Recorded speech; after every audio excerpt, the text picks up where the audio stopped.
Even the universe must follow the law of birth and death. During the 1920s, the astronomer Edwin Hubble discovered that the universe in which Earth exists is continuously expanding. How did he learn that?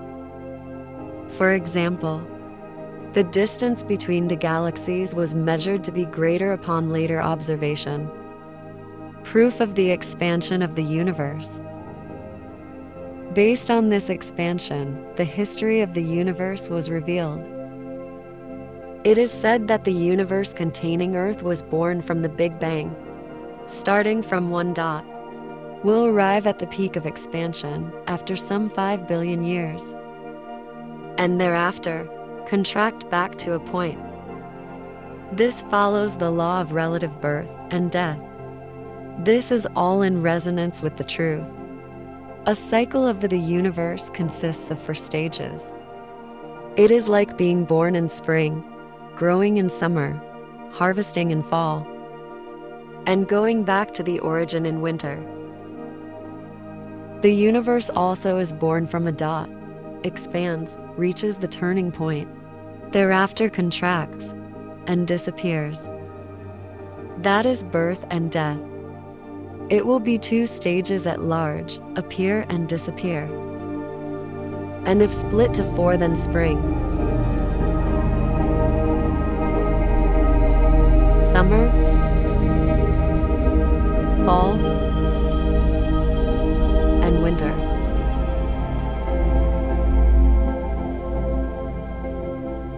In the case of humanity, we can also split into 4 stages: infanthood, youth, adulthood, and old age.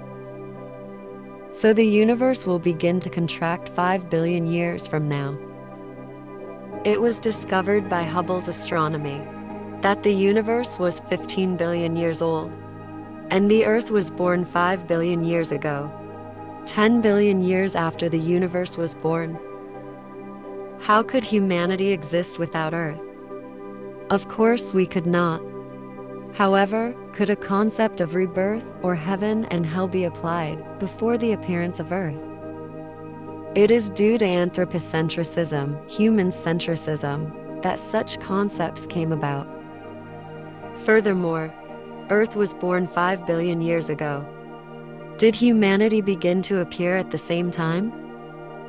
It is said that Homo sapiens sapiens, modern humans, emerged just 50 to 60,000 years ago. Before the appearance of living things, Earth was covered with primordial gas and dust.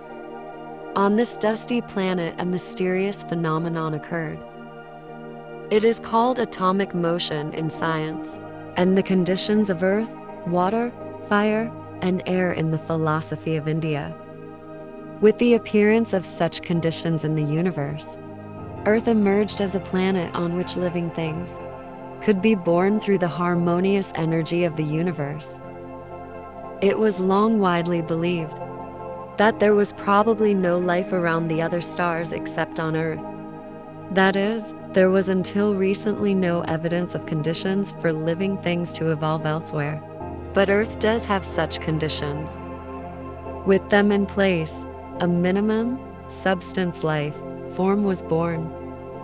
Complex living things such as humans could not have emerged at the very beginning. First appeared RNA and DNA in primitive pre-cell configurations. It was not an animal, not a plant, nor anything like extant existence as we know it. But there did appear living things from mineral matter. These single cells evolved into animals or plants in the conditions that existed in the primordial ooze formed of Earth's dust.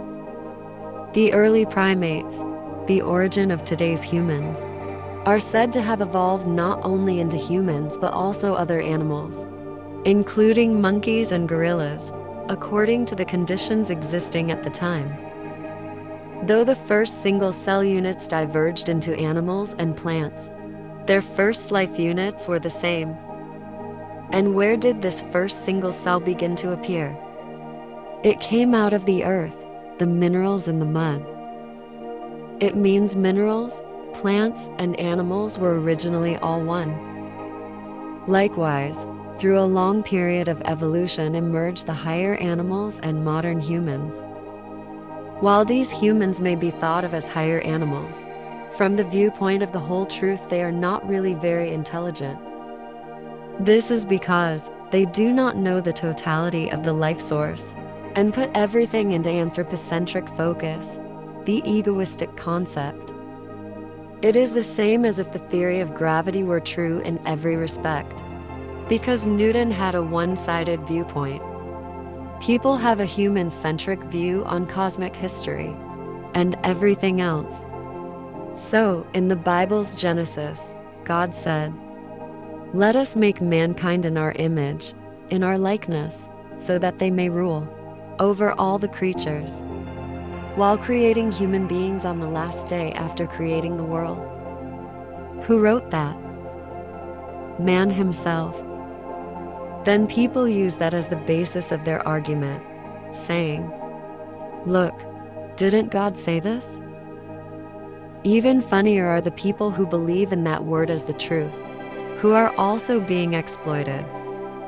From the perspective of the history of the universe, human history is very short. Nevertheless, people repeat such absurdities. Apocalypse proponents speak as if the end of humanity is equal to the end of the earth.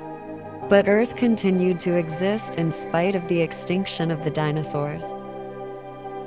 Similarly, Earth will remain unaffected even if all humanity disappears. Furthermore, even when Earth crashes into dust, the universe as a whole will remain.